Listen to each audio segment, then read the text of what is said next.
प्रातः क्लास चल रहा था 30/3/1967। 8वें पेज के मध्य में बात चल रही थी हम सब ब्रदर्स हैं।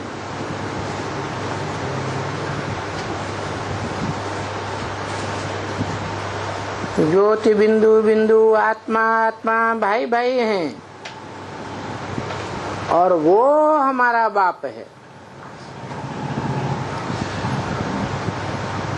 तो वो हमारा भाई है या बाप है? बाप है। क्यों? हम भी बिंदु, वो भी बिंदु, तो हमारा बाप कैसे है? हाँ, हम मनुष्य आत्माएं जन्म मरण के चक्र में आने वाली भोगी आत्माएं हैं और वो जन्म मरण के चक्र में ना आने वाला कभी भी अभुक्ता है।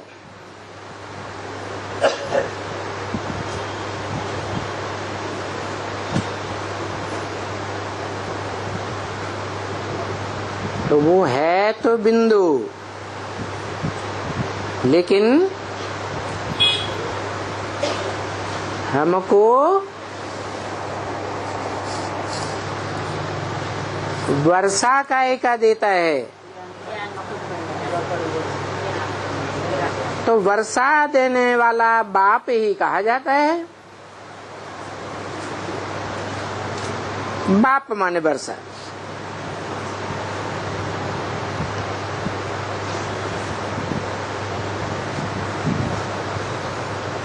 परंतु वो हमें क्या वर्षा देता है? ज्ञान का वर्षा। कैसे ज्ञान का वर्षा है?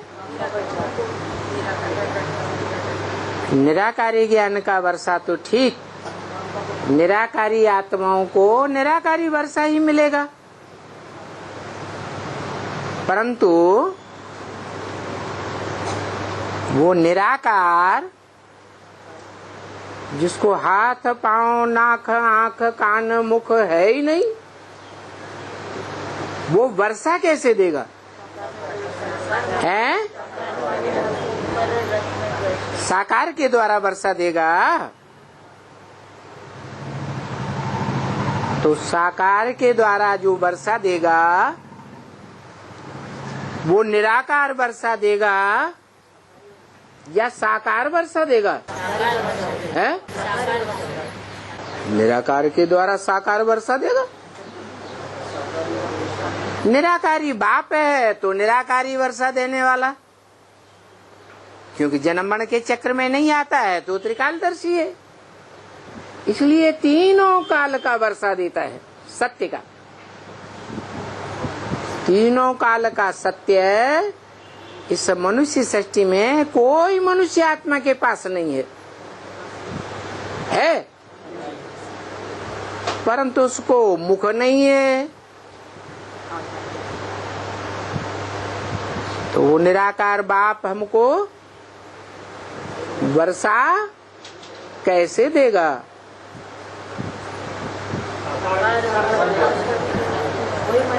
हम मनुष्य आत्माएं साकार हैं, हमारी आत्मा निराकार है।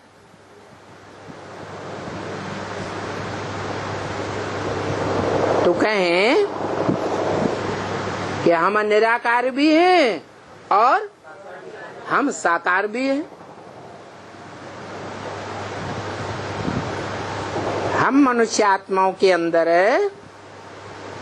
निराकार और साकार का मेल है ना, तो हमको वर्षा कौन देगा? शिव बाप। शिव बाप तो निराकार है।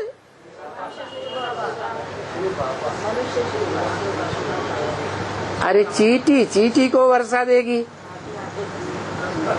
हाथी हाथी को वर्षा देगा, जैसा बाप वैसा बेटे को वर्षा देगा? नहीं है? ऐसे तो नहीं कि हाथी चींटी को वर्षा दे देगा। तो निराकार बाप निराकार आत्माओं को तीनों काल का वर्षा देता है।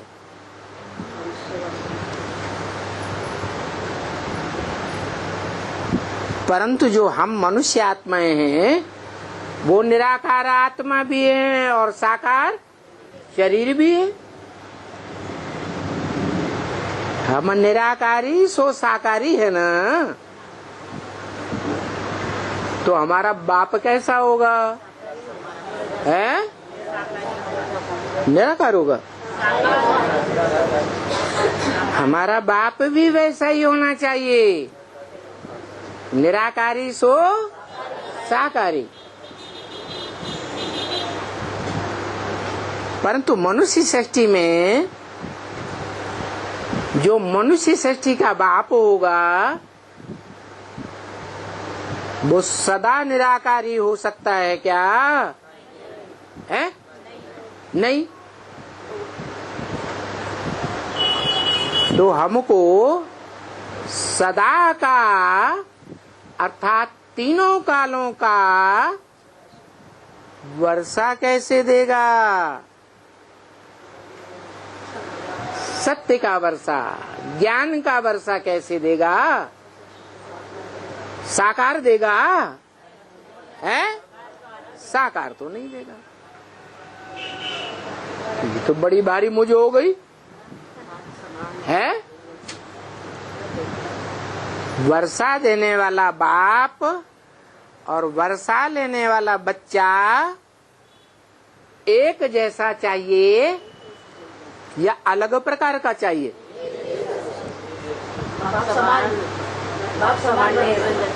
बाप जैसा बच्चा। तो अब ये तो बात पक्की है, निराकार निराकार को वर्षा देता है और साकार साकार को वर्षा देता है।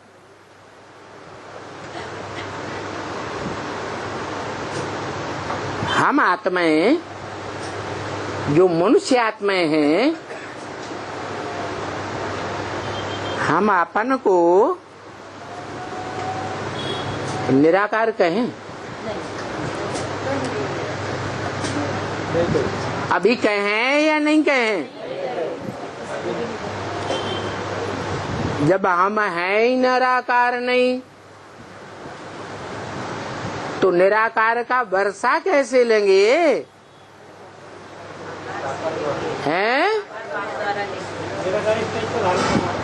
निराकारी स्टेज को धारण करके लेंगे।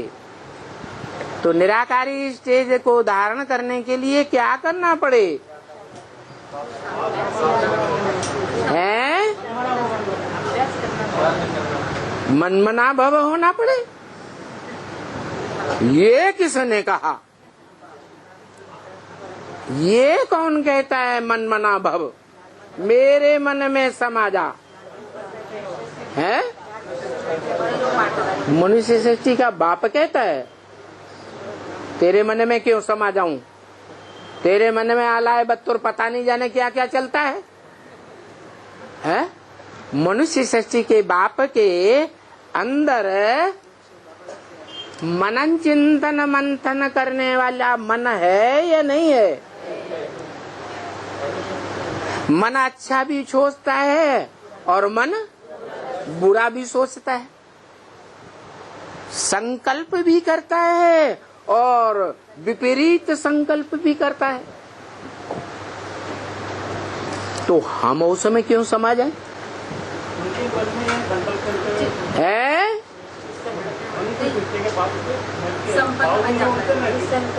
जो मनुष्य सृष्टि का बाप है, मनुष्य सृष्टि का बाप मनुष्य है ना, और मननात् मनुष्य कहा जाता है।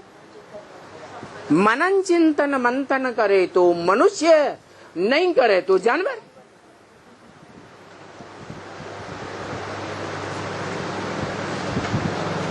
संकल्प विकल्प सोच विचार करता है या नहीं करता है मन से? तो जो खुद सोचता है वो हमको भी अगर उसकी याद में समा जाए, मन मना भव हो जाए, जो मन वाला कहता है मेरे मन में समा जा, तो हम भी सोचता बनेंगे या असोचता बनेंगे? हैं? सोचता, असोचता नहीं बनेंगे? हैं? बनेंगे? कैसे बनेंगे? हैं? कौन बन जाएगा? मनुष्य सृष्टि का बाप बन जाएगा तो हम भी बन जाएंगे, नंबरदार बन जाएंगे। तो मनुष्य सृष्टि का बाप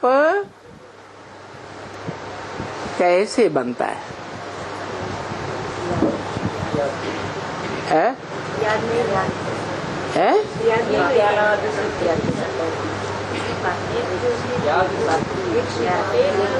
एक ही याद में रह के बनता है। अच्छा, माना एक निराकार ज्योति बिंदु की याद में रहकर वो असोचता बन सकता है, तो हम क्यों नहीं बन सकते? है? क्यों, हम क्यों साकार द्वारा? उसके लिए द्वारा नहीं, और हमारे लिए द्वारा है। बड़ा बेटा है। हाँ, ये कह सकते हैं कि शिव बाप के ज्योति बिंदु बिंदु आत्मा आत्मा जितने भी बच्चे हैं, उन बच्चों में कोई सबसे पहले इस सृष्टि रूपी रंगमंच पर होगा, कोई बाद में होगा, कोई सतयुग के आदि में ही होगा, कोई त्रेता के आदि में होगा, कोई द्वापर के आदि में इब्राहिम होगा। नंबरवार ही होंगे ना, छोटे बड़े होंगे या नहीं होंगे? तो ऐसा कौन है जो इस सृष्टि रूपी रंगमंच पर तीनों कालों में सबसे बड़ा बच्चा हो, आत्मा रूपी?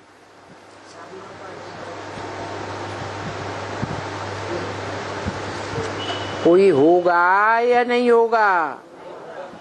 है? होगा।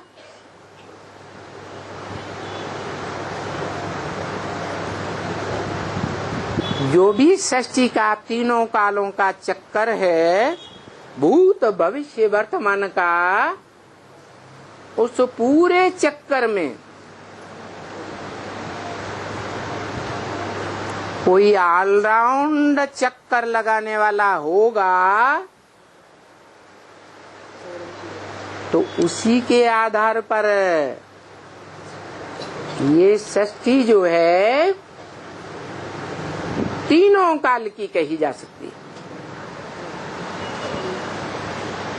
और तीनों काल का ज्ञाता भी तभी हो सकता है, कब? जब कोई न कोई पाटधारी तीनों काल का, पूरे सृष्टि चक्र का, पूरे काल चक्र में पार्ट बजाने वाला हो।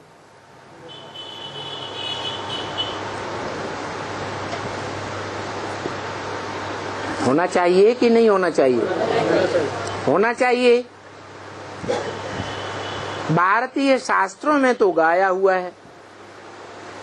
कौन? जिसके लिए कहते हैं उसके कोई माँ बाप का कोई को पता ही नहीं। तुम आदिदेव, तुम आदिदेव हो, माने तुम्हारे से आदि में इस सृष्टि चक्र में कोई हुआ ही नहीं। तो भक्ति मार्ग में तो बोलो शंकर को समझ लेते हैं। क्या शंकर को समझते हैं तो वो इस सृष्टि में अनादि है, उसका न कोई ने आदि देखा और न कोई अंत देख सकता है। परंतु वो भक्त बेचारे ये नहीं जानते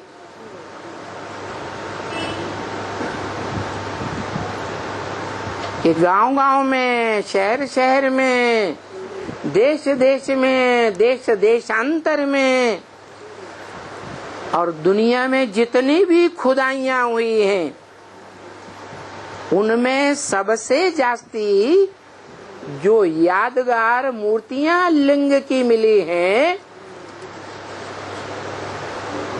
जो शिवालयों में देखी जाती हैं, वो लिंग मूर्तियां किसकी यादगार हैं?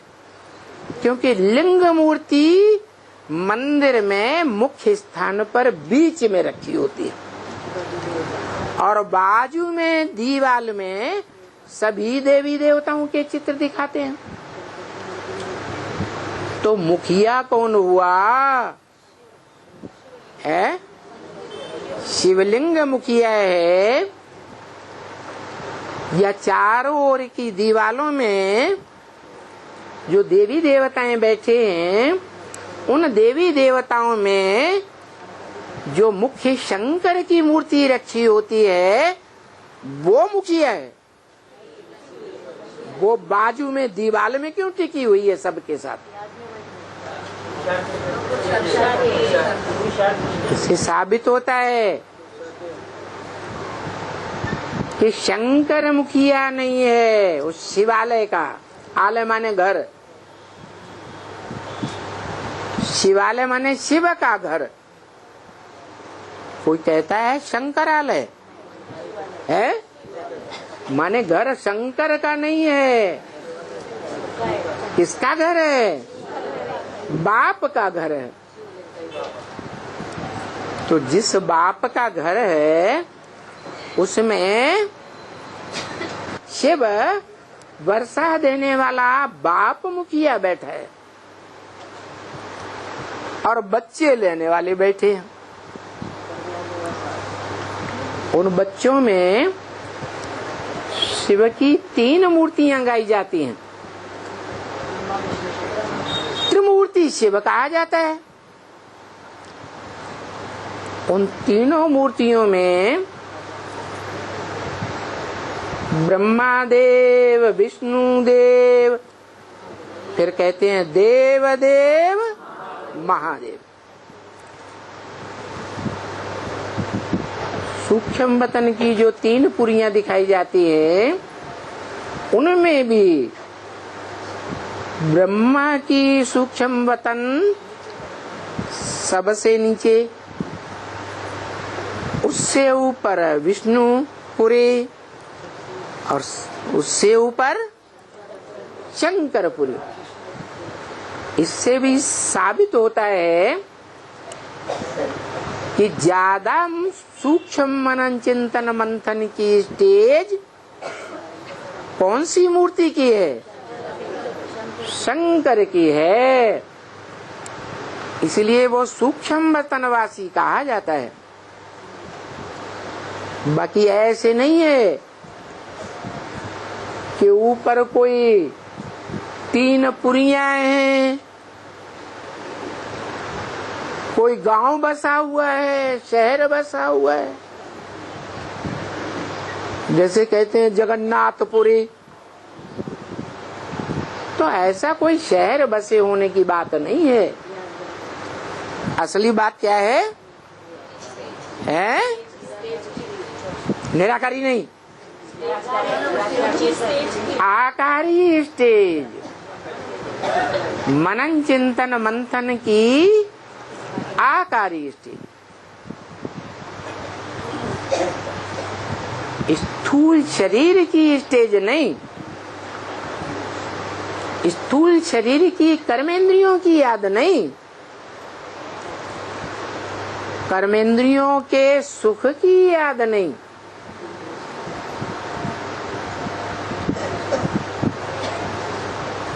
कर्मेंद्रियों से परे ऊंची स्टेज, जिस ऊंची स्टेज में देह और देह की इंद्रियों की याद नहीं, फिर काहे की याद है? फिर काहे की याद? इस सृष्टि में तीनों कालों में हमारी आत्मा कैसे कैसे पार्ट बजाती है, उस बात का चिंतन, सोच विचार, ये इन आंखों से दिखाई देता है, इसलिए सूक्ष्म पूरी। नई दुनिया कैसी होगी, उस बात का विचार सागर मंथन।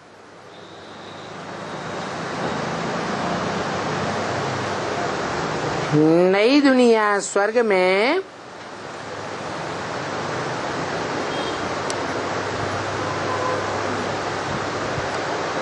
क्या क्या होगा, वो दुनिया कैसे बनेगी, उसकी सारी प्लानिंग बुद्धि में आने लगे,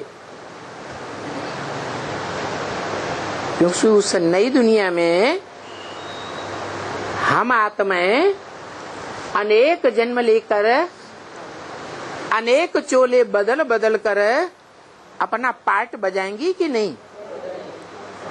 तो हम आत्मा रूपी पार्टधारी को अपने पार्ट का मालूम होना चाहिए या नहीं मालूम होना चाहिए? तो इन सब बातों का कि नई दुनिया में हम कैसे प्रवेश करें, क्या करें, तो बताया ईश्वरीय ज्ञान की सेवा करो। क्यों? क्योंकि ईश्वर ही नई दुनिया बनाने वाला है। कौन? हम मनुष्य आत्माएं नई दुनिया नहीं बनाती, क्योंकि हम मनुष्य आत्माओं को नर कहा जाता है। क्या नर कहा जाता है? वो ईश्वर नर को नारायण बनाने वाला है, हम स्वयं नारायण नहीं बन सकते। तो जो नर स्वयं नारायण नहीं बन सकते, तो स्वर्ग में भी नई दुनिया में भी नहीं जा सकते। तो उससे साबित होता है नर नरक बनाएगा या स्वर्ग बनाएगा। जो भी नर मात्र हैं, चाहे देव आत्माएं हो, चाहे मनुष्य आत्माएं हो, चाहे राक्षसी आत्माएं हो, कोई भी स्वर्ग नहीं बना सकती। क्यों? क्यों नहीं बना सकती? इसलिए नहीं बना सकती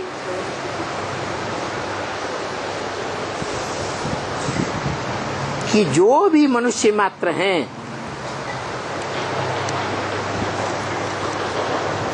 नर कहे जाते हैं,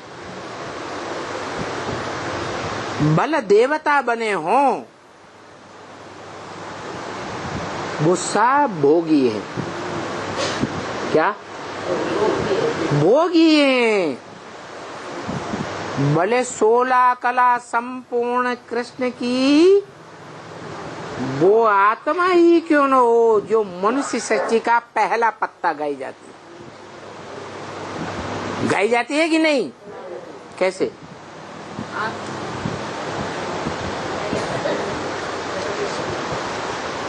शास्त्रों में दिखाते हैं, चित्रकारों ने चित्र बनाए हैं कि संसार सागर में, गर्भ महल में एक पीपल का पत्ता पड़ा हुआ है, उसमें कृष्ण पहले पहले आया।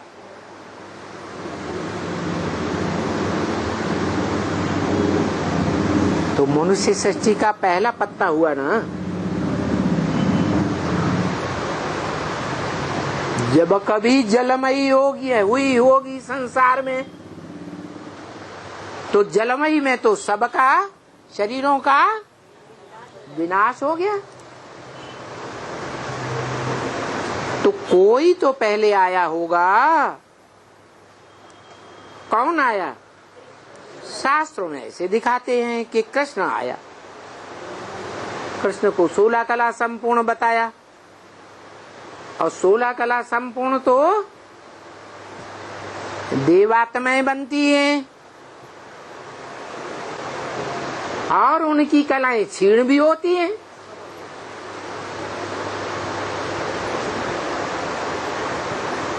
विनाशी देह के कोई न कोई अंग का संग करती होंगी।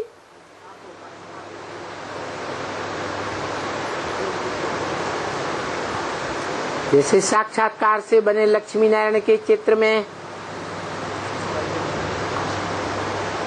बताया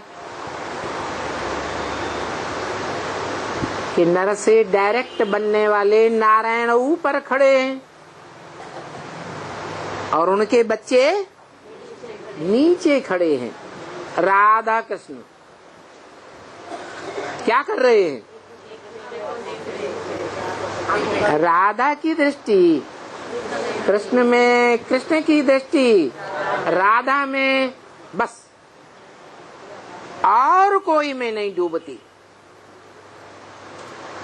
कोई प्रकार का व्यभिचार तो नहीं है, लेकिन देह के जो विनाशी देह है, उस विनाशी देह के अंग से सुख तो ले रहे हैं। ले रहे हैं कि नहीं? जैसा ब्रह्म वाक्य मुरली में है, बल पतित बनना है, वो तो इस दुनिया का कायदा है। क्या कि जो भी प्राणी मात्र से मनुष्य सृष्टि में आएगा, चाहे देव सृष्टि में आएगा, ऊपर से नीचे पतित तो जरूर बनेगा। परंतु एक डायरेक्शन है ईश्वर का कि बल पतित बनना है, परंतु एक के साथ पतित बने।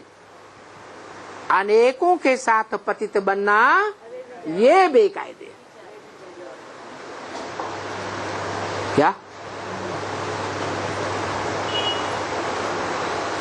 कायदा कानून सिखाने वाला कौन है? गीतापति भगवान गीता माता के द्वारा कायदे कानून सिखाता है। गीता में कर्म अकर्म विकर्म की गति समझाता है। तो ये कायदा बताया, कायदे के अनुसार काम करेंगे तो सुखी रहेंगे, और बेकायदे काम करेंगे तो दुखी होते जाएंगे। तो देखते में आता है इस मनुष्य सृष्टि में पहले जन्म से ही, पहले सीन से ही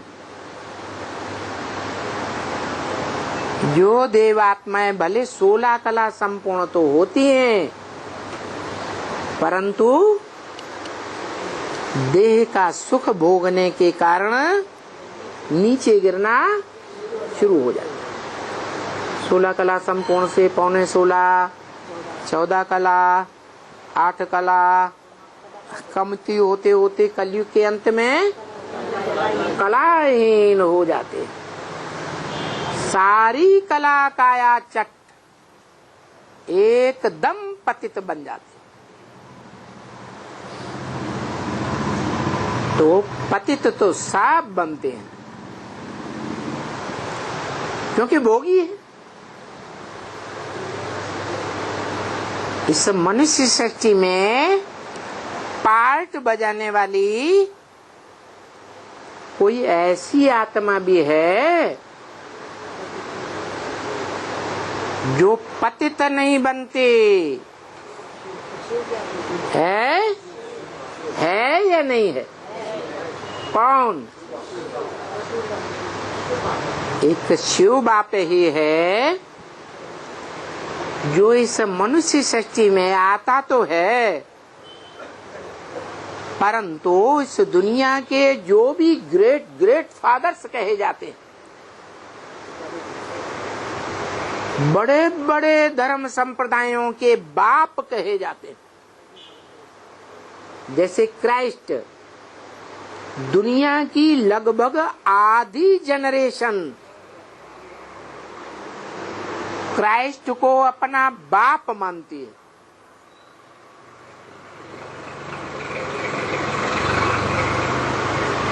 लेकिन कहेंगे कि वो बेहद के बाप नहीं थे धर्म पिताएं, वो सब धर्म पिताएं इस दुनिया में आते हैं और देहधारियों के संग के रंग में आते आते नीचे गिरते। एक भी मनुष्य आत्मा नहीं है जो संग के रंग में ना आती, क्योंकि गीता में लिखा है संगात संजायते कामा। कोई का संग करेंगे तो जिसका संग करेंगे उसमें आसक्ति होने से कामना जरूर पैदा होगी कि फिर से इसका संग करें। बार बार याद आएगा। इसलिए ब्रह्म वाक्य बाबा ने हमको अलर्ट कर दिया। क्या? कामना माने इच्छा, इच्छा मात्रम अविद्या। इस स्टेज पर पहुंचना है।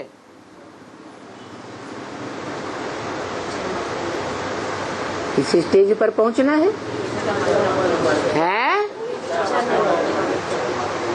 इच्छा मात्रम अविद्या। अरे क्या सुख पाने की भी इच्छा न करें? है? सुख लेने की इच्छा करें या न करें? ब्रह्म वाक्य तो यही कहता है, बच्चे सुख देना है और सुख लेना है। ठीक है, सुख देना भी है, सुख लेना भी है। बिना शरीर की इंद्रियों के तो सुख लेना और देना नहीं होता। ठीक है, इंद्रियों से दुख नहीं देना है, दुख लेना भी नहीं है, सुख देना है, सुख लेना है। लेकिन क्या ये संभव है कि सुख का लेन देन तो भले करें लेकिन इच्छा न करें? क्या?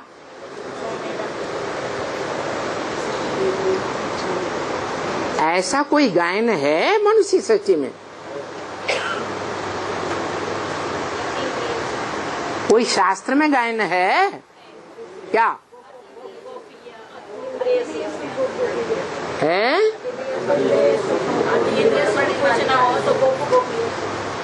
अच्छा, अतीन्द्रिय सुख की भी इच्छा, अतीन्द्रिय सुख का भी लक्ष्य गोप गोपियों को था या नहीं था? है?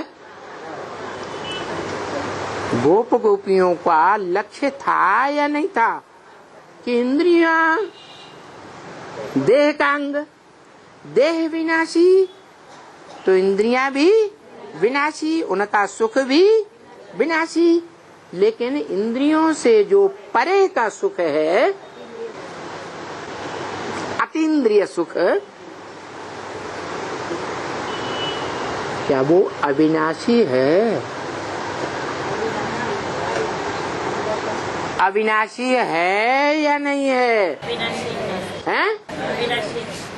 कोई कहता है, कोई कहता नहीं है, हैं? अतीन्द्रिय सुख भी इस सृष्टि पर विनाशी है, अविनाशी नहीं हो सकता। क्यों? क्यों नहीं हो सकता? क्योंकि अतीन्द्रिय सुख वही दे सकता है, वही सिखा सकता है जिसकी इंद्रियां संपूर्ण कंट्रोल में हो। चाहे वो कर्म इंद्रियां हो, चाहे ज्ञान इंद्रियां हो, और चाहे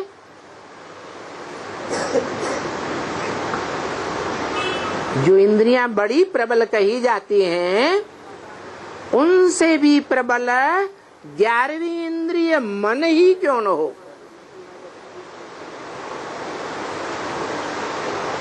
वो सभी इंद्रियां कंट्रोल में हो।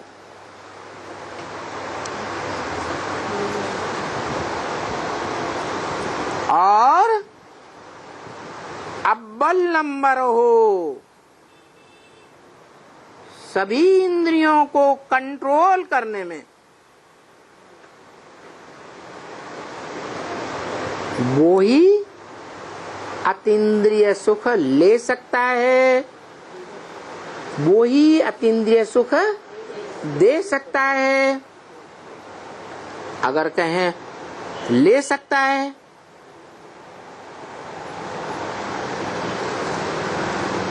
तो इच्छा मात्रम अविद्या हो सकता है? है? है? लिया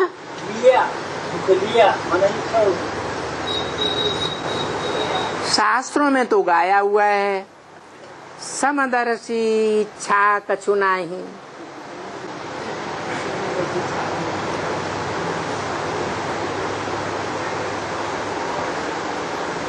गाया हुआ है या नहीं है?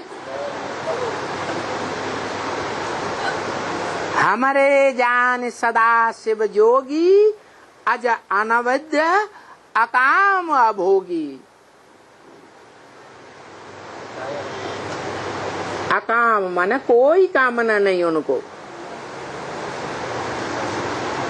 तो जब कोई कामना नहीं है, तो अभोक्ता हो गया।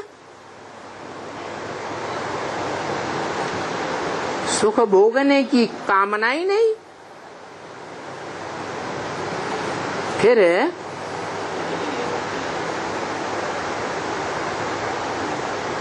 दूसरी आत्माओं को सुख देगा कैसे? सुख देगा या नहीं देगा? है? अकाम है, समदर्शी इच्छा कछु नहीं, इच्छा है ही नहीं, तो भी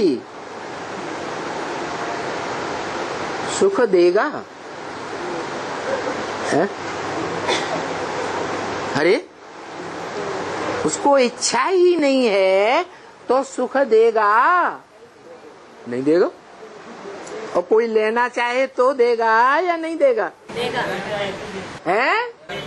हाँ, उसकी इच्छा तो नहीं है, लेकिन लेने वालों की इच्छा है या नहीं है? तो जब लेने वालों की इच्छा है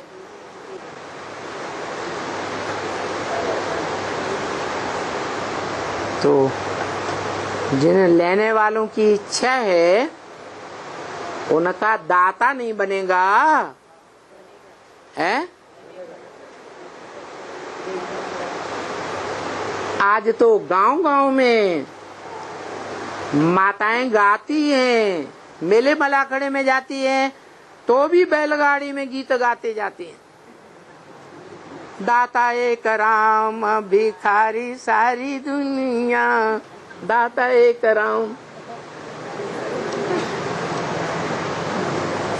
ये माताओं को कैसे मालूम पड़ जाता है? इतनी ऊंची बात ये गाँवड़े की माताओं को कैसे पहुंच गई जो गीत बनाई लिए?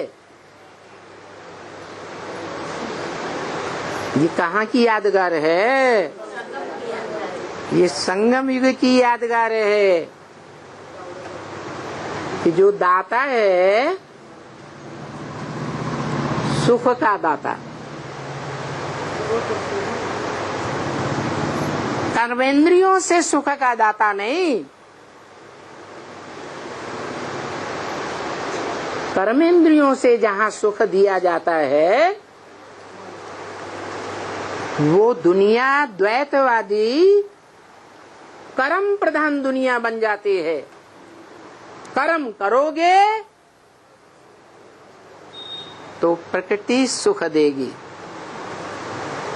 कर्म नहीं करोगे तो प्रकृति सुख देने वाली नहीं।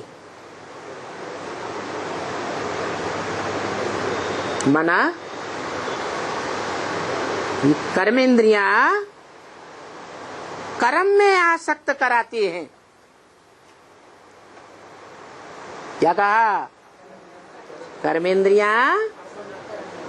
कर्मेंद्रियों के कर्म में आसक्ति पैदा करती है। इससे ये दुनिया कर्म करने वालों की दुनिया बनती है, वो देवताओं की दुनिया नहीं बनती, जहाँ देवताओं को सुख लेने के लिए कोई कर्म करने की दरकार नहीं। जो आज की दुनिया में सब चाहते हैं, बड़े बड़े ऑफिसर बड़े बड़े ऑफिसेज में बैठे हुए हैं, लंबी चौड़ी तनख्वाह पाते हैं, वो भी क्लब में जाने के लिए आतुर बने रहते हैं। कब ये ऑफिस की झंझट छूटे, कब क्लब में जाए, आनंद मनाए। और यथा राजा तथा सारी प्रजा वैसी है। सब ज्यादा समय आनंद लेने में लगाना चाहते हैं कि नाक पकड़ के उनसे काम कराया जाता है, वो काम करने में लगाना चाहते हैं, हैं? यही कारण है कि आज सारी दुनिया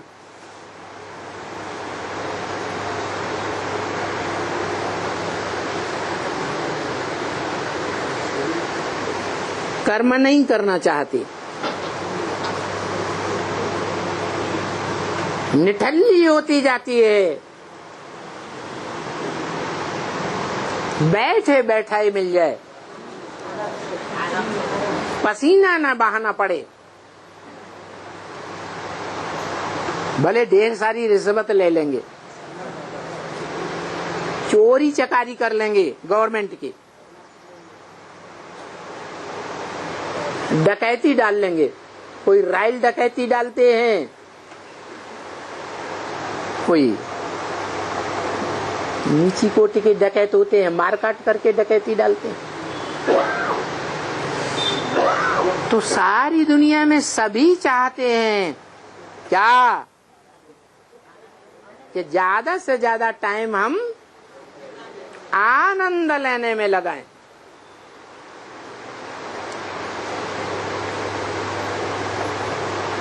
ऐसे ही है ना? तो बजाय आनंद के होता क्या है? आनंद क्षण भंगुर होता जाता। क्या इंद्रियों से आनंद लेना चाहते हैं तो इंद्रियों का आनंद भी क्षण भंगुर, और उसे कहते हैं काग विष्टा समान सुख। कैसा सुख? काग विष्टा समान। कौआ क्या खाता है? विष्ठा खाता है मनुष्य की। मनुष्य जो खाता है उसका रस बनता है, मनुष्य का खून बनता है, और जो कचरा मनुष्य निकालता है वो कौआ खाता है। और आज का मनुष्य जो सुख ले रहा है वो काग विष्ठा खा रहा है। ऐसे कहते हैं। माना जो देवताओं का सुख था उसके मुकाबले आज के मनुष्यों का सुख ना के बराबर। देवताओं का शरीर, देवताओं की इंद्रियां चित्रों में कैसी दिखाई जाती हैं। आज के मनुष्य स्त्री पुरुष को खड़ा करो और देवी देवताओं को खड़ा करो, देखो क्या हालत है। कोई का पेट इतना बड़ा जा रहा है, कोई की आंखें अंदर धसी जा रही हैं। तो इंद्रियों का क्या हाल होगा? इंद्रियां सुख भोगने वाली सशक्त होंगी या कमजोर होंगी?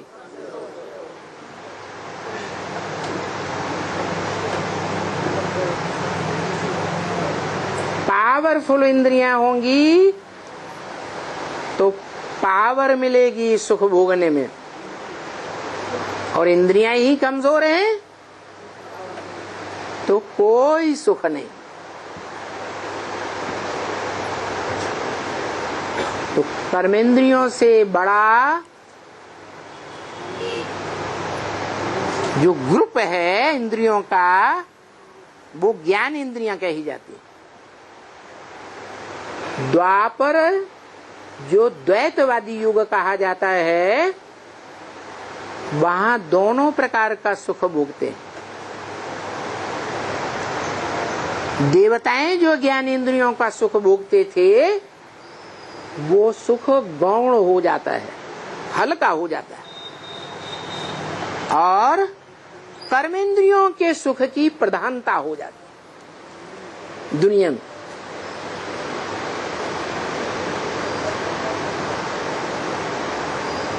तो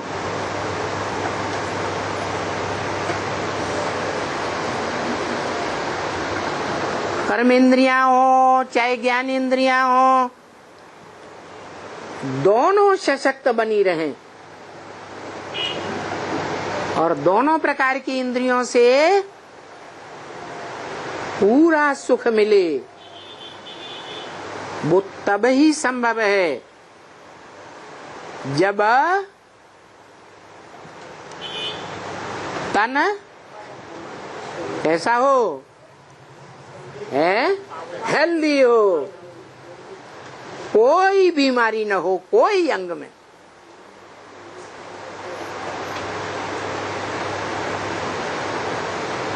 तो जैसे कहते हैं वृक्ष है, वृक्ष के पत्तों में पानी डालते रहो, खाद डालते रहो, तो वृक्ष सरसब्ज होगा? नहीं होगा। वृक्ष की जड़ों में पानी डाला जाता है, जड़ों में खाद डाली जाती है तो सरसब्ज होता है। और जड़ें काय में से निकलती है? बीज में से निकलती है। तो ये मनुष्य सृष्टि रूपी वृक्ष है। क्या ये पत्ते 500-700 करोड़ हैं? इन पत्तों को पानी देने से ये सृष्टि सरसब्ज नहीं बनेगी।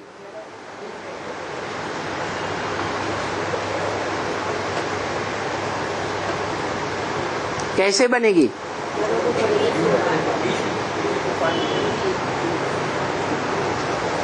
जड़ें तो आधार हैं वृक्ष के, जड़ें हैं तो वृक्ष खड़ा है। जैसे ये पैड है, ये पेन रखा है, ये पेन इस पे रखा जाता है, ये हटा लें तो पेन गड्ढे में जाएगा। तो जड़ें आधार हैं। मना जैसे मनुष्य सृष्टि के लिए धरणी आधार है, धरणी है तो मनुष्य सृष्टि है। और धरणी जोर जोर से भूकंप आए तो मनुष्यों का क्या हाल होगा? प्राणी मात्र का सब खलास हो गए। तो जड़ों के ऊपर मदार तो है, धरणी के ऊपर सारी सृष्टि का मदार है। वो जड़ धरणी है और ये कन्याएं माताएं चैतन्य धरणी है। लेकिन जो जड़ें रूपी आधार हैं, धरणी है, उसको भी जो सत्ता मिलती है, जड़ें सत्ता में आती है ना, कब बनती हैं? जड़ें अपने आप बन जाती हैं? कैसे बनती हैं? बीज होगा तो जड़ें बनेंगी, बीज नहीं होगा तो जड़ें नहीं बनेंगी। बीज माने बाप, बीज माने बाप। तो इस मनुष्य सृष्टि का बीज कौन है? वो तो रटा रटाया हुआ है। इसलिए फटाक से जैसे छोटे बच्चे बोल देते हैं, उन्हें रटा हुआ बता दिया तो बोल देते हैं। है, लेकिन जो है बीज सारी मनुष्य सृष्टि का, उस बीज में से जो भी वृक्ष के 500-700 करोड़ पत्ते हैं, तना है, टहनियां हैं, फल हैं, फूल हैं, वो निकले कहाँ से आखिरीन? बीज पकड़ लो, आम का या नीम का, तो हथेली पे आने से ही पूरे वृक्ष का पता पड़ जाता है। तो ये कहना आसान है क्योंकि रट लिया। सारी मनुष्य सृष्टि का बीज है राम, मनुष्य सृष्टि का बाप। लेकिन उस बीज को देखने मात्र से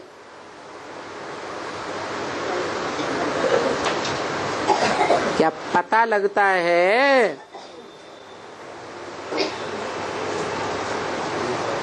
कि उस बीज से जो मनुष्य सृष्टि रूपी वृक्ष बनता है 500-700 करोड़ पत्तों का, उनमें मैं कौन सा पत्ता हूं?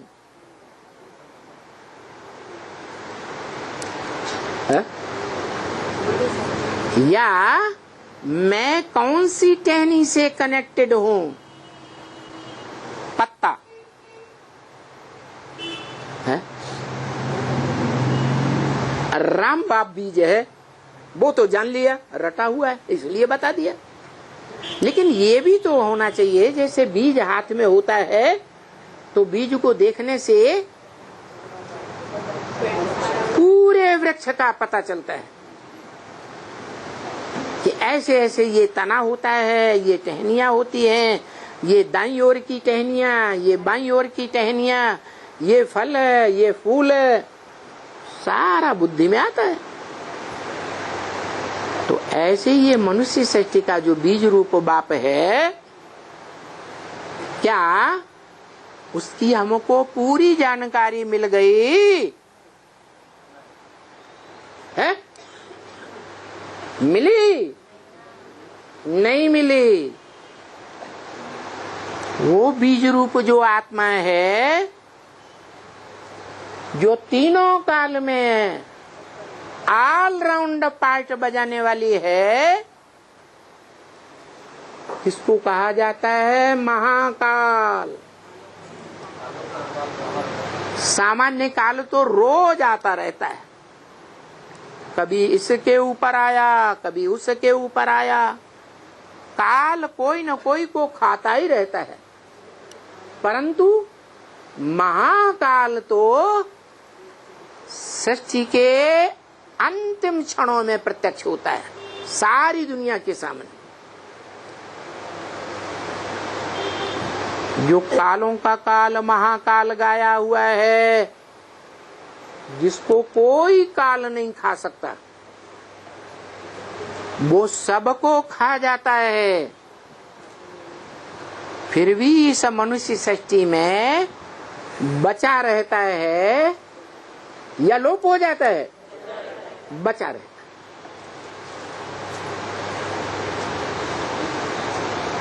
तो वो महाकाल रूपी बीज कौन है?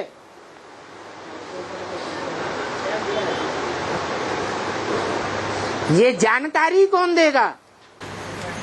विश्व बाप देगा। कब से दे रहा है आपको? 80 साल हो गए। पूर्व जन्म में आप थे तो जरूर, मानते कि नहीं? मानते हैं। तो 80 साल आपको हो गए, 80 साल में जानकारी नहीं ले पाई? कुछ भी नहीं। अरे 10-5% तो जानकारी मिली होगी ना? नहीं मिली? मिली है? मिली? क्या मिली है? क्या मिली? कहेंगे कि देखने में तो यही आता है कि आज निश्चय बुद्धि होकर बाप के घर में जन्म लेते हैं, जाकर बाप के बच्चे बनते हैं, कल अनिश्चय बुद्धि की मौत हो जाती।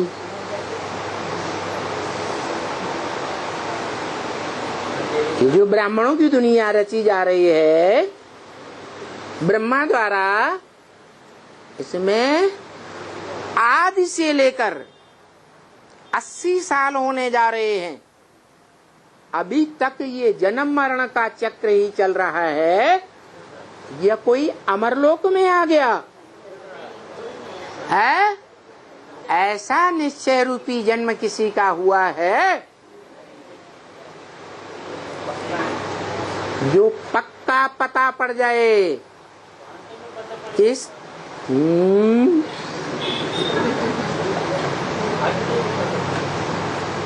मना जो ब्रह्म वाक्य है, तुम बच्चों को तमोप्रधान से सतोप्रधान बनने में 40 से 50 वर्ष लगते हैं। तो लगभग सभी बच्चे यही समझते हैं कि 100 साल का संगम, 80 साल पूरे हुए, अभी तो 20 साल और पड़े। और अव्यक्त बाप दादा जिसे हम ब्रह्मा बाबा कहते हैं, उनका लास्ट संदेश बताता है, अरे 20 वर्ष तो है ही नहीं, क्या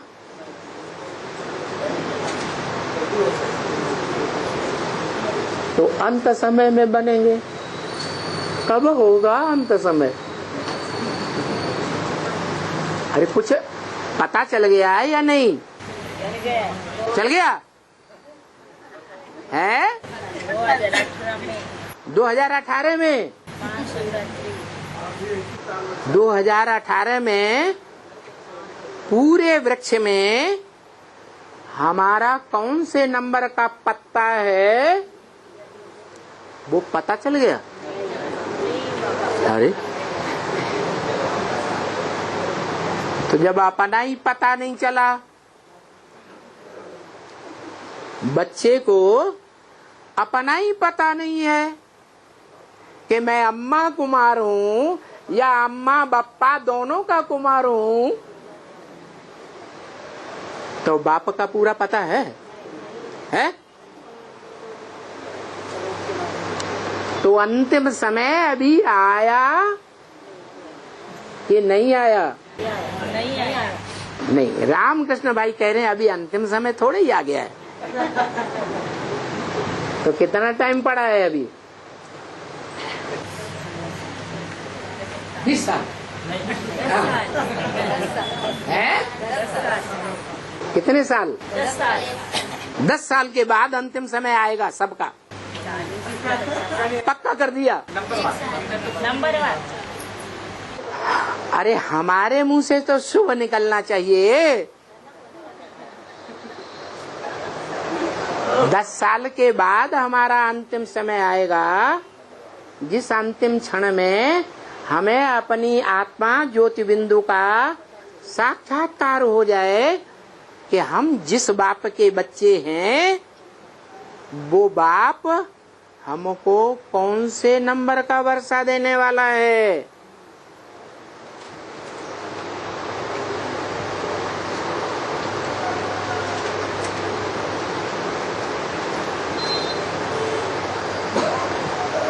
मनुष्य सृष्टि रूपी वृक्ष में हमारा अस्तित्व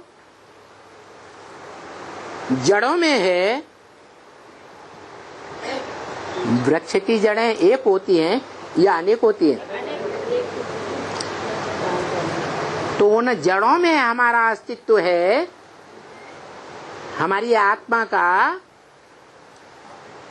जो ऊंचे से ऊंचा स्वरूप है, उसकी जानकारी जड़ों से आरंभ होती है, या हम जड़ों के भी बीज हैं,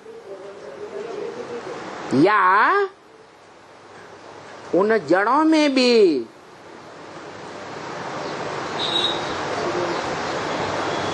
ऐसी जड़ के बीज हैं जो मनुष्य सृष्टि रूपी वृक्ष का जो मूल एक बीज है और उसकी जड़ है, उसके एकदम नजदीक वाला बीज है। जड़ों में भी कोई दूर होती है, कोई नजदीक होती है। तो जड़ों में हमारा अस्तित्व है तो कौन से नंबर में है? जड़ों के भी जो बीज में हमारा अस्तित्व है तो कौन सा बीज है?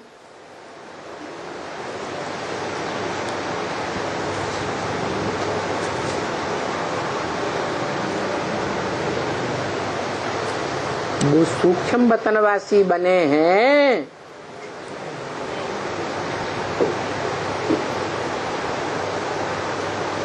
मनन चिंतन मंथन करने वाले बने हैं। किस स्टेज में है? सूक्ष्म वतनवासी ब्रह्मा की सूक्ष्मपुरी की स्टेज में है विष्णु की मध्यम सूक्ष्म स्टेज में है या उससे भी ऊंची स्टेज में है, कहाँ तक पहुंचे हैं, या सिर्फ इतना ही जान लिया, अभी अंतिम समय थोड़ा ही आया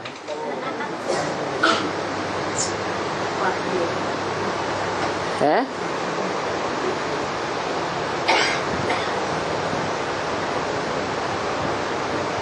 तो बात यही हो रही है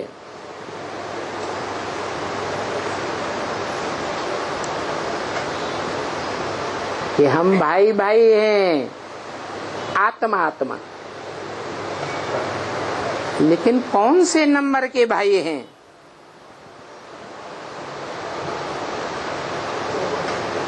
जो अव्वल नंबर बाप, जब अव्वल नंबर बाप बच्चे का बाप बना था, अव्वल नंबर बच्चा होता है ना, तो बाप भी अव्वल नंबर होगा उस समय, या घटती कला का होगा? अव्वल नंबर बाप होता है, तो अव्वल नंबर बाप के अव्वल नंबर नजदीक बच्चा हूं, या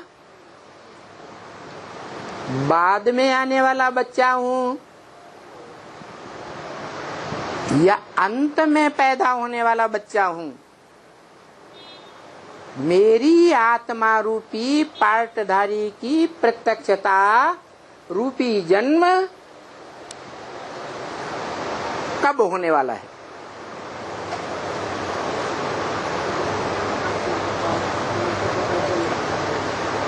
कब होने वाला है? हैं? लो, आपके फॉलोअर और निकल रहे हैं। वो कह रहे हैं लास्ट में। लास्ट कब होगा? है तो ये जब फास्ट होगा तब लास्ट होगा, है ना? बाबा ने तो ब्रह्म वाक्य यही बताया है, लास्ट सो फास्ट। आप तो अव्वल नंबर बात बताई, आपके फॉलोअर भी अव्वल नंबर निकल रहे हैं।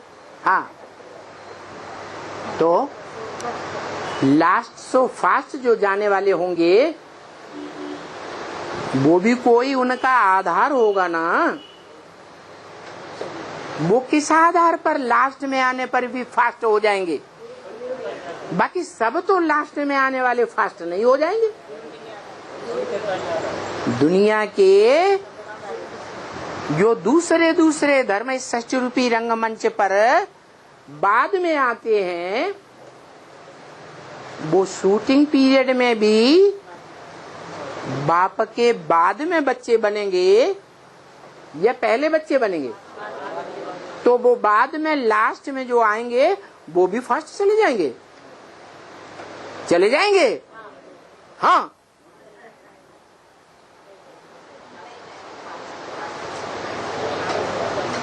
जो आर्य समाज में आने वाले होंगे, जो रसिया में आने वाले होंगे, ठेठ नास्तिक, वो परम धाम से लास्ट में आते हैं। यहाँ संगम में ज्ञान में लास्ट में ही आवेंगे या पहले आ जाएंगे? तो वो फास्ट चले जाएंगे, वो तो फास्ट नहीं जाएंगे। बाकी फिर किसके लिए बोला कि भले संगम युग में लास्ट में आएंगे तो भी फास्ट चले जाएंगे? हाँ, उनका भी कोई हिसाब किताब है या नहीं है? क्या हिसाब किताब है उनका? हिसाब ये है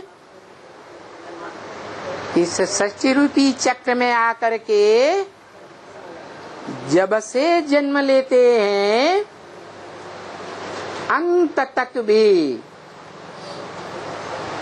वो बाप की श्रीमत को पक्का पकड़ लेते हैं।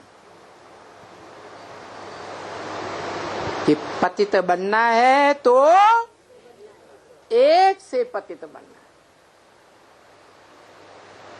है। ऐसी आत्माएं जो लक्ष्य धारण करती हैं कि 500-700 करोड़ मनुष्य आत्माएं, उन मनुष्य आत्माओं में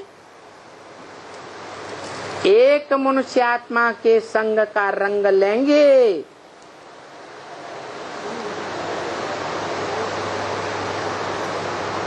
क्या? कौन से संग की रंग की बात है? गुप्त में ज्यादा ताकत होती है या प्रत्यक्ष में ज्यादा ताकत होती है? तो वो संबंध कौन सा है जो इंद्रियों से ही संबंध जोड़ा जाता है, लेकिन गुप्त संबंध जोड़ा जाता है? और प्राणियों में भले न जोड़ा जाए, लेकिन मनुष्यों में तो गुप्त ही जोड़ा जाता है। गुप्त होने के कारण इतना पावरफुल बन जाता है कि अंत समय में, मृत्यु के समय जब काल खाने को आता है तो क्या याद आता है? वही संबंध याद आता है, और उसी संबंध के आधार पर अगला जन्म स्त्री का या पुरुष का मिलता है। तो वो गुप्त संबंध कौन सा है जो बहुत याद आता है?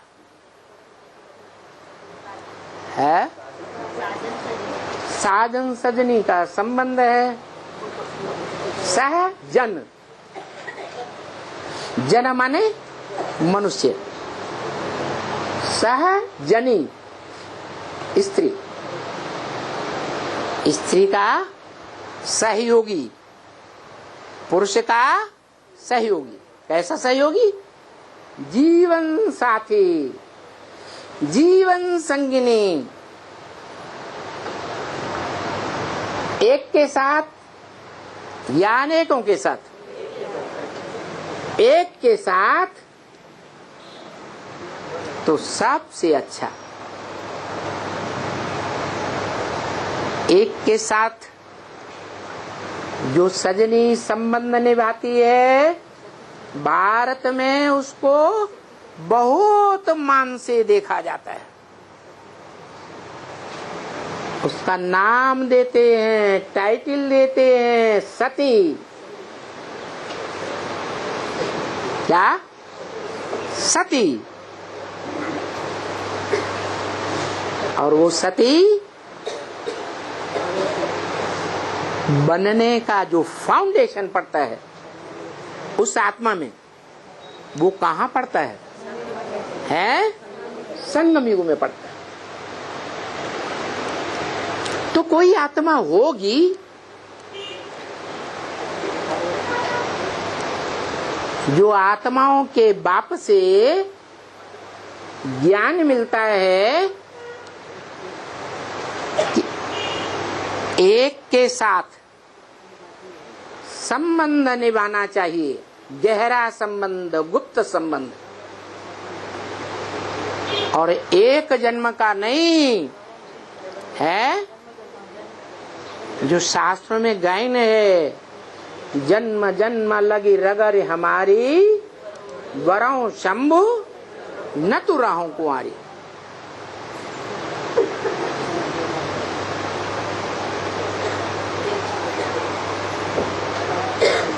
ऐसा अविनाशी आत्मा के साथ संबंध।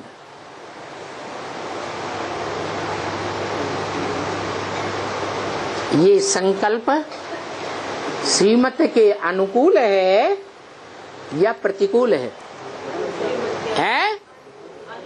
अनुकूल है। कौन सी श्रीमत? हाँ, बल पतित बनना है। संग के रंग से मनुष्य आत्माएं पतित जरूर बनती हैं, चाहे वो देव आत्माएं क्यों न हो, चाहे वो त्रिदेव में से ही कोई क्यों न हो। ऊंच ते ऊंच महादेव की आत्मा ही क्यों न हो, वो भी संग के रंग में आकर इस दुनिया में पतित जरूर बनती है। तो इब्राहिम, बुद्ध, क्राइस्ट आदि की तो बात ही क्या।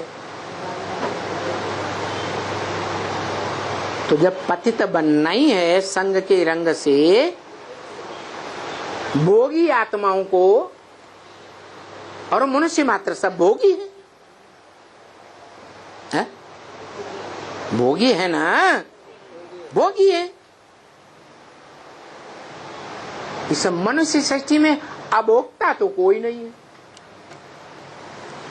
तो जब नीचे गिरना ही है तो क्यों न श्रीमत के अनुकूल नीचे गिरे। क्या श्रीमत है? हाँ, अगर आंखों में कोई बसे देखने के लिए तो एक बसे, एक की याद आए।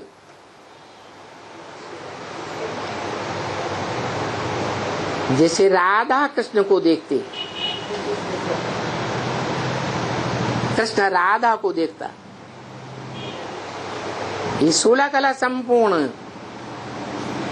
की बात हुई। वो तो सतयुग की बात है। और यहाँ हम पढ़ाई कहाँ पढ़ रहे हैं? हम संगम युगी शूटिंग काल में पढ़ाई पढ़ रहे हैं, जहाँ 5000 वर्ष के ब्रॉड ड्रामा की शूटिंग होती है, जहाँ भगवान स्वयं गीता ज्ञान देते हैं और गीता ज्ञान देकर इस सृष्टि में महाभारी महाभारत युद्ध कराते हैं।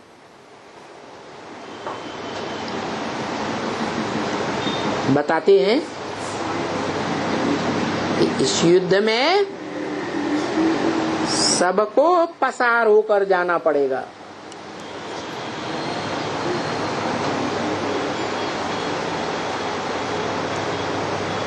ऐसी कोई आत्मा नहीं होगी जो इस युद्ध से क्रॉस करके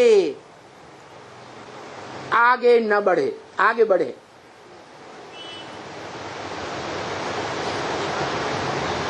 तो बताया मुरली ब्रह्म वाक्य में, gateway to heaven is Mahabharat. स्वर्ग का गेट महाभारत युद्ध है। स्वर्ग में जाना है तो किस गेट से जाना पड़ेगा? महाभारी महाभारत युद्ध से पसार होना पड़ेगा। ये सत्य असत्य की लड़ाई है। क्या? धर्म और अधर्म का युद्ध है।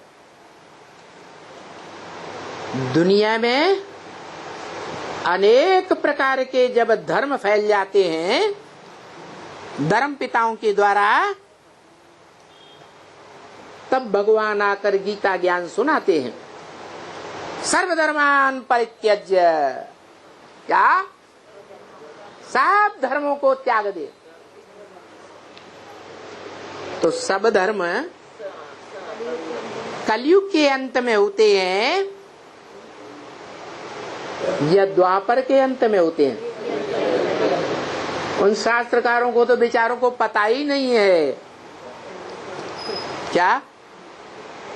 उन्होंने तो समझ लिया कि द्वापर के अंत में महाभारत युद्ध हुआ और भगवान कृष्ण 16 कला संपूर्ण द्वापर के अंत में आ गए। बेचारे शास्त्रकार यही भूल गए कि हम विकारी मनुष्य हैं। विकारी मनुष्यों की बुद्धि विकारी होती है। विकारी बुद्धि बार बार भूल करती है। मनुष्य से ही भूल होती है या देवताओं से? तो बेचारे शास्त्रकार मनुष्य भूल गए कि शास्त्रों में तो लिखा है पहले ही सतयुग 16 कला संपूर्ण को जन्म देता है, त्रेता 14 कला को जन्म देता है और द्वापर ज्यादा से ज्यादा 8 कला वालों को जन्म देता है। और तब से तेजी से कलाएं गिरती हैं, क्योंकि कर्म इंद्रियों से कर्म करने लग पड़ते हैं। जो ब्रह्म वाक्य है मुरली में कि मनसा में भले संकल्प आए, विकल्प आए, बुरे विचार आए, लेकिन कर्म इंद्रियों से गलत काम नहीं करना है। श्रीमत के बरखिलाफ कोई काम नहीं करना है। तो द्वैतवादी युग में कर्मेंद्रियों से भी कर्म करने लग पड़ते हैं और बड़ी तेजी से नीचे गिरते हैं, पतित बनते हैं।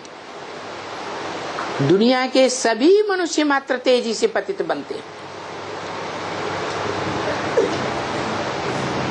तो बताया इस पतन को कोई अंतिम चरम सीमा भी होती होगी या नहीं है? इस पतन की भी एक अंतिम सीमा है। वो अंतिम सीमा आने से पहले ही वो आत्माओं का बाप इस मनुष्य सृष्टि में आ जाता है। क्या आ जाता है? या दुनिया में जैसे बच्चा आ जाता है जन्म लेकर, ऐसे आ जाता है प्रत्यक्ष रूप में या गुप्त रूप में आता है? दुनिया में भी बच्चा पहले गर्भ में, फिर गर्भ जब परिपक्व बनता है, बाप का डाला हुआ जो सूक्ष्म बीज है वो धरणी रूपी माता में आकर के जब भ्रूण बनता है, भ्रूण से पिंड बनता है शरीर का, हाथ पांव वाला, तो निर्जीव होता है या चैतन्य होता है? निर्जीव होता है। बाद में उसमें आत्मा प्रवेश करती है। तो ये परंपरा भगवान आकर के डालते हैं। जब आते हैं तो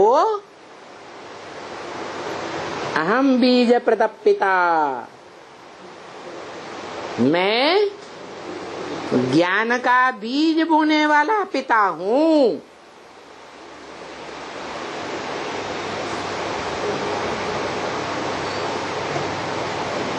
कौन सी आत्मा है? जिस आत्मा में पहले पहले ज्ञान का बीज डाला गया।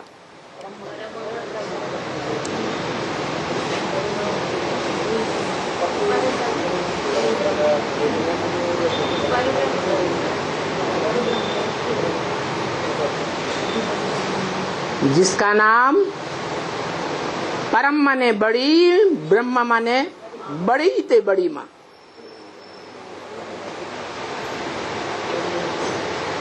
ब्रह्मा नामधारियों में भी सबसे बड़ी माँ।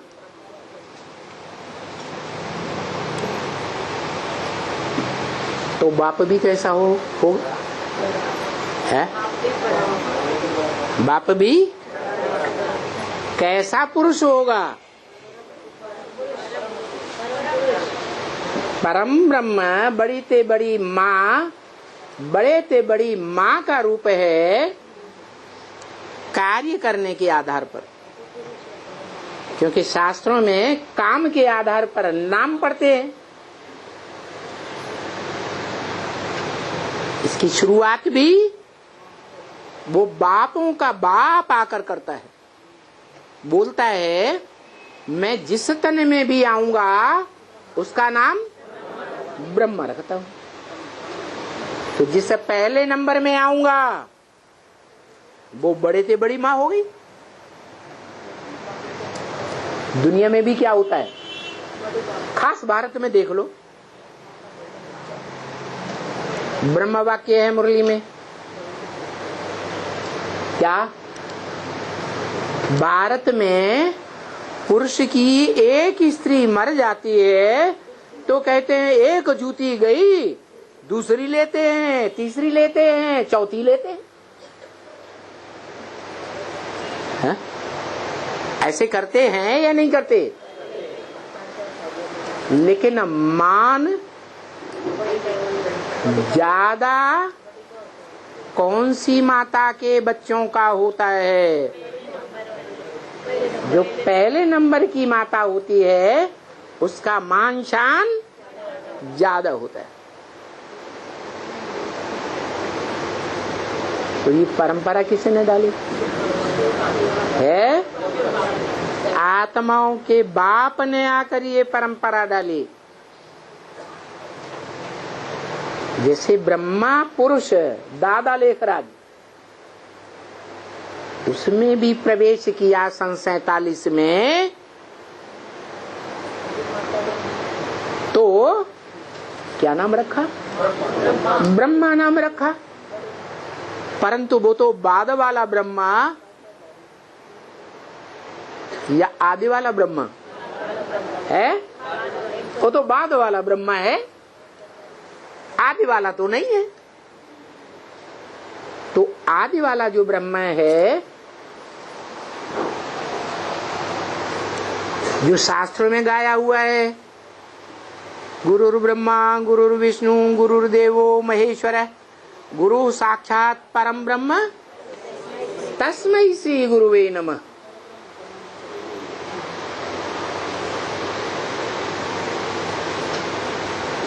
वो बड़े ते बड़ी माता जिसे परम ब्रह्म नाम दिया गया, वो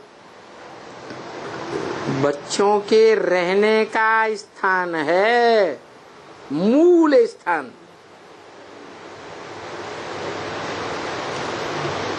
है। बाप बीज डालता है, जितने बार भी बीज डालेगा तो आधार माता ही बनती है ना। कौन बनता है? माता आधार बनती है।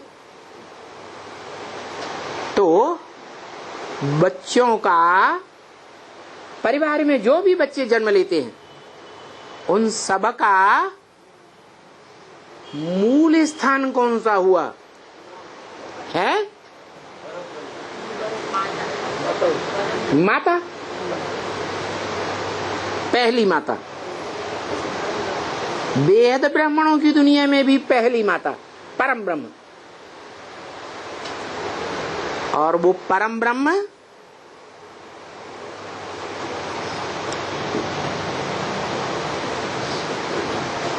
500-700 करोड़ मनुष्य आत्माएं हैं। उनमें सबकी माता प्रैक्टिकल में या कोई विशेष आत्माओं की माता है? दुनिया में भी ऐसे ही होता है। कोई बाप के परिवार में एक के बाद एक 4 माताएं बनी हो परिवार में, तो जो पहले परिवार की रचना होगी वो ज्यादा पावरफुल होगी ना। क्यों ज्यादा पावरफुल होगी? है हाँ, क्योंकि सबसे जास्ती लंबे समय का सत्व भरा हुआ है। क्या? जिसे हम कहते हैं गॉड इज ट्रुथ। एक भगवान ही सत्य है, एक ही सत्य है।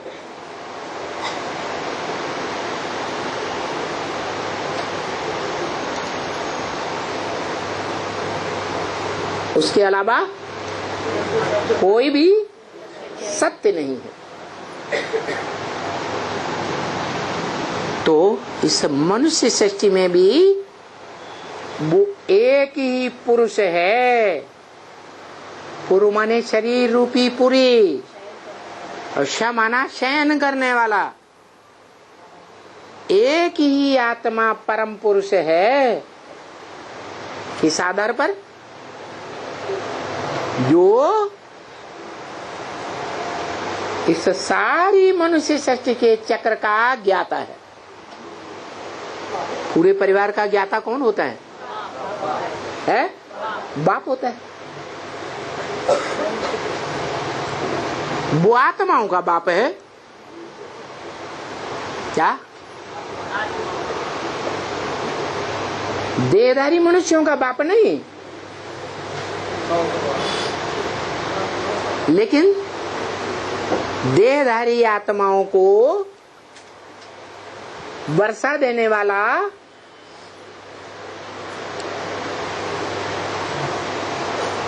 कौन होगा? देहधारी बाप होगा या निराकारी बाप होगा? स्वर्ग का वर्षा देने वाला स्वर्ग साकार होता है या निराकार? स्वर्ग साकार होता है। साकार स्वर्ग का रचयिता साकार होगा या निराकार होगा? साकार होगा। तो मनुष्य सृष्टि का बीज जो हीरो पार्टधारी है, इस मनुष्य सृष्टि रूपी ब्रॉड ड्रामा में ऑलराउंड पार्टधारी है, वो ही स्वर्ग का रचयिता है। क्या है या नहीं है?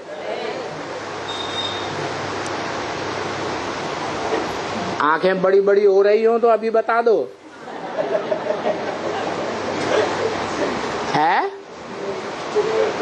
है या नहीं है? है, क्योंकि साकार का रचयिता साकार। घड़ा साकार तो घड़ा बनाने वाला कुम्हार भी साकार। आत्माएं निराकार तो निराकार आत्माओं को निराकारी आत्मा हो इस बात का परिचय देने वाला भी निराकार।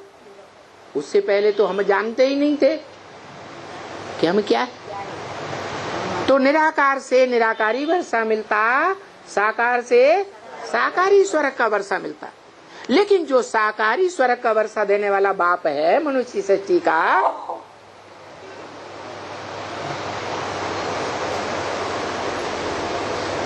वो तीनों कालों में पार्ट बजाता है कि नहीं?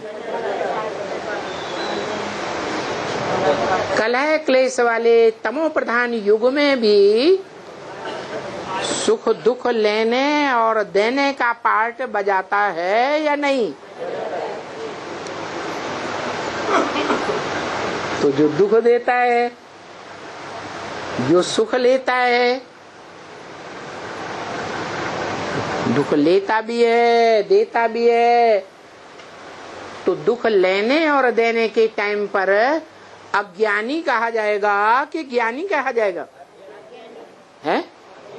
अज्ञान से दुख और ज्ञान से सुख होता है। तो जो अज्ञानी है, मनुष्य सृष्टि का बीज बाप, उसको ये ज्ञान कहां से मिलता है कि स्वर्ग कैसे रचा जाए? अगर वो पहले से ही उसमें ज्ञान होता तो 84 के चक्र में पहले ही स्वर्ग बना देता है। बनाता है? नहीं बनाता।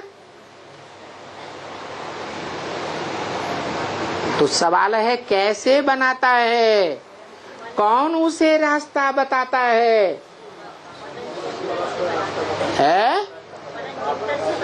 वो काहे का मनन चिंतन?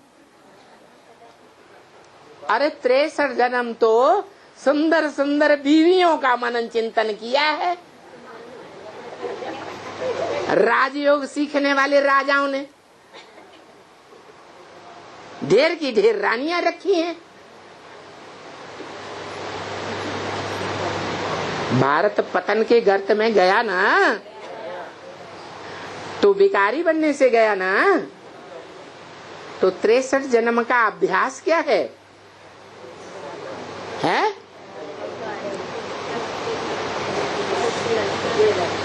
भिखारी बना, अज्ञानी बनाना। तो वो ज्ञान कौन देता है उसे? जो स्वर्ग का रचयिता दूसरे धर्म वाले भी गाते हैं, हेवनली गॉड फादर। हेवन को वर्षा, हेवन का वर्षा देने वाला फादर। फादर तो तभी होता है जब वर्षा दे। फादर सिर्फ कहे और कभी मिले ही नहीं, वो फादर कैसे हो सकता? इसलिए मुरली में बोला, सारी दुनिया की जो भी मनुष्य मात्र हैं, सबको आकर के मिलते हैं। कोई को आंखों से, ज्ञानेंद्रियों से, कोई को कर्मेंद्रियों से भी मिलते हैं, कोई को 11वीं इंद्रिय मन से साक्षात्कार हो जाता है, कोई को तीक्ष्ण बुद्धि होने के कारण पता चल जाता है कि यही बाप हो सकता है, कोई दूसरा बाप नहीं हो सकता। तो ये अखबारों से जान लेते, देखते नहीं ना, कौन सा टीवी में देखेंगे, मिलता सबको है। तो सवाल यही है कि स्वर्ग का रचयिता कौन? एक या दो? रचयिता तो बाप ही कहा जाता है, परंतु प्रवृत्ति मार्ग से सुख दुख की सृष्टि बनती है कि बिना प्रवृत्ति के बनती है? तो प्रवृत्ति चाहिए, माता चाहिए या नहीं चाहिए? तो वो परम पुरुष, परम पिता को क्या चाहिए? माता चाहिए। तो इस मनुष्य सृष्टि में जो पूरा चक्र लगाने वाली आत्मा है, तीनों कालों का चक्र लगाने वाली, उसको पता है ना कि यही काल चक्र है, यही महाकाल है जो पूरा चक्कर लगा के आता है तीनों कालों का। तब मुझे ज्ञान होता है, किसको? शिव बाप को, कि ये तीनों काल का ये चक्र में ये ऐसा ऐसा होता है। तो तीनों काल का ज्ञाता महाकाल को जानता है या नहीं जानता? जो महाकाल रुद्र कहा जाता है, जिस रुद्र के द्वारा अविनाशी रुद्र ज्ञान यज्ञ की शुरुआत होती है। कैसा ज्ञान यज्ञ? विनाश नहीं होता, सतयुग त्रेता में भी सार रूप में ज्ञान रहता है, द्वापर कलयुग में भी वो महाकाल मरता नहीं, वो द्वापर के आदि में जो वेद लिखे तो वेद व्यास कहा जाता। वेदों में भी पहले श्रीमद् भगवत गीता की रचना हुई, तो गीता में भी लिखा है क्या, व्यास प्रसादात्। ज्ञान किसके प्रसाद से, प्रसन्नता से मिला, व्यास की प्रसन्नता से। वही व्यास उन वेदों का, गीता का व्याख्याकार बनता है। शतपथ ब्राह्मण लिखे गए, आरण्यक लिखे गए, पुराण लिखे गए, उपनिषद लिखे गए, और द्वापर से लेकर के कलयुग तक पुराण लिखे गए। ये रामायण महापुराण जो कहा, रामायण पुराण जो कहा जाता है, तुलसीदास के द्वारा कलयुग में लिखा गया ना। तो वो अविनाशी ज्ञान जीवित रहता है या खत्म हो जाता है। ओ हीरो पाटधारी इस षष्ठ रूपी रंगमंच पर कोई न कोई रूप में रहता जरूर। भले सब संग के रंग में आते हैं तो वो भी संग के रंग में आकर नीचे गिरता है। लेकिन बड़े राजा का बच्चा कुसंग में आए और सामान्य पुरुषों के बच्चे भी कुसंग में उसके साथ साथ आए तो ज्यादा पतित कौन बनेगा? तो वो बड़े से बड़े बाप का बड़ा बच्चा है इस सच्चे रूपी रंगमंच पर, ऑल राउंड पार्टधारी। इसलिए वो सुप्रीम सोल बाप उस मनुष्य सृष्टि के बाप में प्रवेश करके उसका नामकरण करते हैं। उसे भी सती कहा जा सकता है? परम ब्रह्म को भी फिर सती कहा जा सकता है क्या? जैसे पार्वती को अपन सती कहते, वैसे परम ब्रह्म को भी सती कहते। बीच में बोलना जरूरी है। पार्वती का पूर्व जन्म सती था या वो जन्म सती था?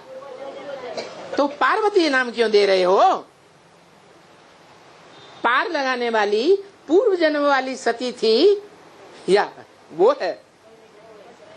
सती माने सत्य को धारण करने वाली। दुनिया का बड़े से बड़ा सत्य है ज्ञान, नहीं ज्ञान सर्वसम पवित्रम ही विद्यते। इस दुनिया में ज्ञान के समान, ईश्वरीय ज्ञान के समान कुछ भी पवित्र नहीं है।